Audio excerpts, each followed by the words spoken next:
Okay, so those are our first two items on the list. The third item is something that happens during pregnancy and just carries over into postpartum. And I don't know if this is for everybody. I really don't. I don't know if this is just like breastfeeding moms or what, but I know when you're pregnant, your nipples get larger, but they get even bigger after when you're nursing or you're pumping. And if you're not nursing or pumping, this is not to shame you in any way, shape, or form. This is just to call out the janky ass things that happen after postpartum. During postpartum. So you get these huge nipples, right? And if you've ever pumped your boobs and expressed milk out of them, in those pump parts, your nipples get about the size of, I don't know, a kumquat. I mean, good Lord have mercy. And then you're just supposed to be able to put these little sensitive areolas back in your bra and just tuck them away and hope for the best. No. Like, they get purple, they get bruised, they get extra freaking sensitive. And for God's sake, do not even get me started on having to separate your husband and your nipples and your baby and your nipples. Like, I remember with my first son, okay? I remember nursing him, and I remember physically having to separate my husband and my child, like, in my brain.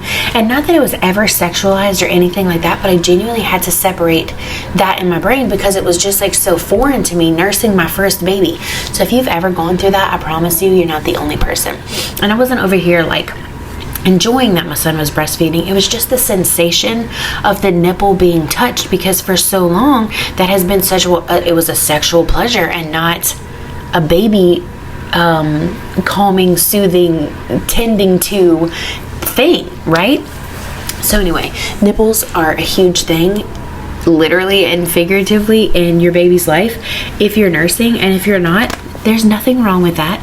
No shame in that game, okay? Y'all, this next one here, I'm still battling with this, and like I told you, we made 1 month yesterday, and I'm just waiting for it to go away because I don't remember ever this taking this long with my boys. Now, I'm sure I haven't said this yet, but being that this is my first podcast, I'm going to give you a little bit of information about me throughout this. I have 2 older boys who are 8 and 6. Okay, they're going to be 9 and 7 this year, and so it's been a long time since I've had a baby, and things that you just don't even remember. And the shit that comes out of your vagina is one of those things. I don't remember my vagina leaking this much, okay? And not to mention, whenever you have a C-section, your doctor goes in there and they clean out all the things in there to make it as transition-free as possible. I don't even know if that's what I'm thinking about here. Hold on, I'm taking a sip of my coffee. Also, it's 2:45 in the afternoon, so, just still in the same cup of coffee that I've been trying to drink all day. I just heated it up for the 3rd time. No big deal. Anyway, so the leaky vagina. Whenever you have a C-section, they clean out your uterus as best as possible, so that way, postpartum, you're not bleeding like a stuck pig, okay? And so I probably bled for maybe like 5 to 7 days after I had her, and I was like slowly decreasing, and I was like, okay, I can live with this. It's so good. And y'all, 2 weeks later, I'm not even joking you, 2 weeks later, it starts again. I thought something was broken down there. I literally convinced myself that I had an infection in my scar because I started bleeding again. I convinced myself I was dying at one point. Like, it just starts all over again. And y'all, I take care of myself. I bathe on the regular, sometimes twice a day if I need to. I wear perfume, I wear deodorant, I do the things, I wash my hair, I take care of myself, I brush my teeth, I do all the things that I need to do. But nobody prepares you for the stank smell that comes from down there. Like, I mean, good God, being on your period for like 6 weeks long, no thank you. And you don't smell good whenever you're on your period either. Like, it's just gross. Like, it's just, it's very unattractive. So being able to feel like yourself afterwards takes a long time. I actually read one somewhere after I had her that it usually takes about 2 years for you to fully get back to like who you are before having a baby. And I'm like, what in the shit is this? 2 freaking years? Like, what? And I kind of feel like that's vaguely accurate because your body's not normal. Your hair's not normal. The things excreting from your body are not normal. If you're lucky and you're nursing, your period doesn't come back for a really long time. And I know I just contradicted myself, but like, I remember with my oldest son, it was 11 months postpartum, I got my period. With my middle son, it was 9 months postpartum. I surely do remember crying 9 months after he was born, thinking, this is too soon. I'm not supposed to bleed this early. Because, like, let's face it, like, bleeding once a month, every single month is not fun. So we all look forward to getting pregnant for that reason. But then afterwards, it's just as nice not having a period. That's one of my top 5 things on why I like to breastfeed.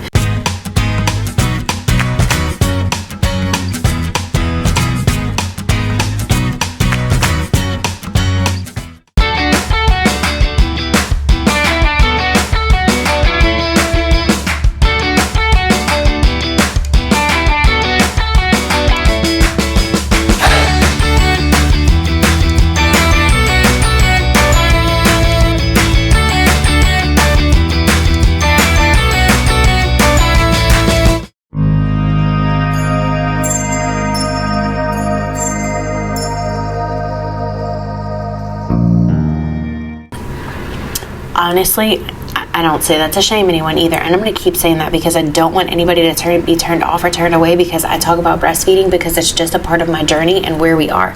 But fed is best no matter how that happens, okay? Now, we were talking about the leaky vagina, right? And so then that goes into the night sweats, the stank gas, the huge nipples, the leaky vagina. We're going to talk about the hair that grows everywhere. My hair has never grown so quickly on my body as it does postpartum. And I don't know if it's because I'm too tired to think about it or if it's just growing at an exponential rate. Because I feel like I shave my armpits like once a day, and I ain't never did that, okay? I've never in my lifetime shaved my armpits every day. Maybe once a week. But every day, hell to the no, no. And if that's you, girl, I feel sorry for you. God, this coffee's so good. The baby's sleeping. I'm literally watching her in the monitor. The boys just went outside with Taylor, and I'm looking at my phone, going over all my notes for this, drinking my coffee in my very dark office with nothing but my mirror light in here, and it's awesome.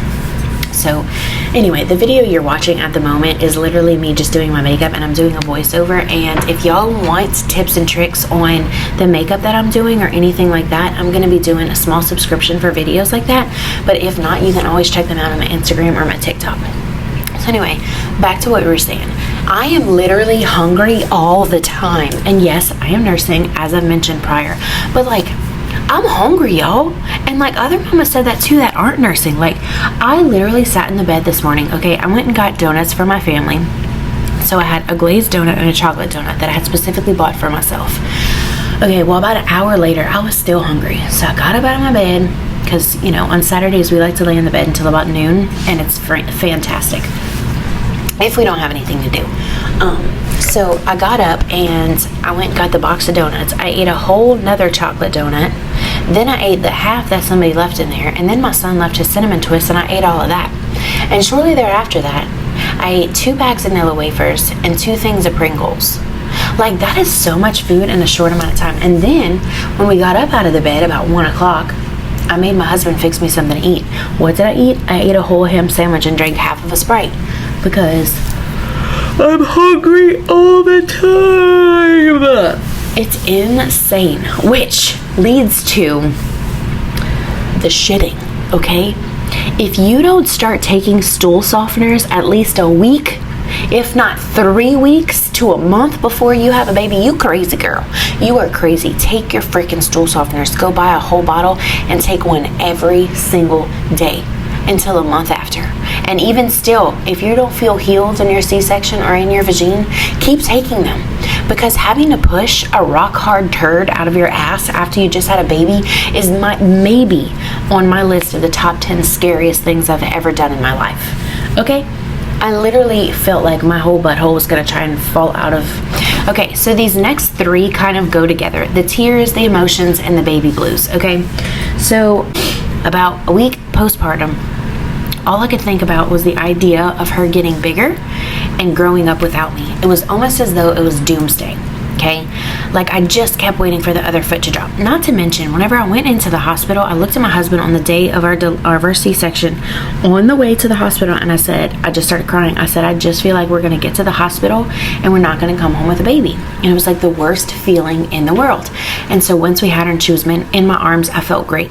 Well, then guess what? After she was born, they ended up having to take her to the transition nursery because she was not quite able to regulate her heart rate. And so it was beating really fast. She swallowed a lot of fluids and meconium whenever she was born. And so they had to take her to the transition nursery, and she only had 6 hours, okay, 6 hours to get this right. So within the last 30 minutes, they do their tests, and she is fine. Like, she's measured where they want her to measure at. I'm not a nurse, I'm not a doctor, I'm just telling you from my little medicated state of what went on. But they told me that she could come back to the room. This was at 6:26. I got a text message from one of my friends who just so happened to be the transition nurse that day. And so I was so thankful that Caitlin was in the room and she was the one laying there taking care of her, because I literally spent an entire semester in Bible study with Caitlin, getting to know her, trusting her, learning from her, and then here she is being handed over to Caitlin to take care of her. So shout out to Caitlin, so thankful for her. But anyway, so 6:26, I get a message saying, hey, she can come back to the room now. And I'm just like so overwhelmed, so thankful, because there was that feeling again. They were going to take her away and I was never going to get to have her back. So they brought her back to me, and y'all, like, I have this feeling, I just don't want to put her down. Like, I don't want anybody to touch her. Like, I would get angry if somebody would come in the room. Like, I didn't want to share her, but like, I'm obviously not expressing this to anyone. I'm letting people hold her and everything. Well, by the end of the day, this was on Friday. By the end of the day on Saturday, I was literally touched out, talked out. I was over it. Don't talk to me. Don't look at me. I don't want anybody around me. None of these things. So I just want my baby, and all I can think about is just like keeping her safe and protecting her. Well, then on Sunday we came home, and we get home. My husband's parents are here. My mom's here. The neighbors came over. It was like, they weren't trying to overwhelm me. They were just as excited as I was, but I was so overwhelmed and so worried about her. And so I would like have to get up, walk out of the room, go and like cry, and then come back. Well, then fast forward to Tuesday night.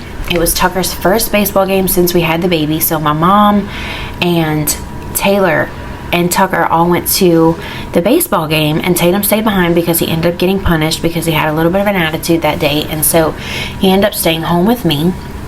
And y'all, all I did was cry. And he just kept looking at me and saying, Mama, are you okay? And I couldn't even tell you why I was crying. I just kept thinking about, oh my God, she's going to be a week old on Friday. She's going to be a week old on Friday. And one day she's going to be 5. And then one day she's going to be 15. And one day she's going to be 25. And I could just cry even thinking about it right now, because that's just the emotions of a mom. But it was so overwhelming in that very first week. And so that Tuesday, they all went to the game, they came home, and they walked in the door and they were like, what's wrong? And I was like, nothing. My mom said, who pissed you off? And I was like, nobody. I'm just crying. And she was like, why? And I said, I don't know. I don't know why I'm crying. And so, like, the only thing I could think of was she's growing up. Like, she's growing up and she's going to leave me. And that's all I could think. So the neighbors come over, and the neighbors are like, what is wrong? And like, as they're there, I'm sitting there crying on my couch and just like hysterical crying. And they're like, what is wrong? And I'm like, she's growing up. And they're like, Courtney, she's not even a week old. She's barely 5 days old. And I'm like, I know. And so leaving her to go to the bathroom, leaving her to go get some food, leaving her to get water. And like, I'm not even talking like going outside. I'm not even talking about leaving the house. I'm talking about just walking to the other room. Just got literally the best of me. And so finally I reached out to my best friends and I was like, y'all, I don't feel normal, and I don't know how this is supposed to look. Okay. So Wednesday, which was the next day, is whenever I was having this tech conversation with him. My mom was leaving. She had been there for 5 or almost 6 days, and she was leaving. And so that was like making me upset. And then Taylor was like, okay, I'm going to go to the gym. Are you okay with that? And I was like, yeah, no problem. Like, literally no problem. And so they both left, and I went and I sat outside in the chair because it was a beautiful spring day. And I even have pictures of it. Like, it was so sad because my pictures, I'm just sitting there outside crying hysterically because I wanted to use it as a teaching moment for other women in moments like this. And so here I am, full circle, talking about it.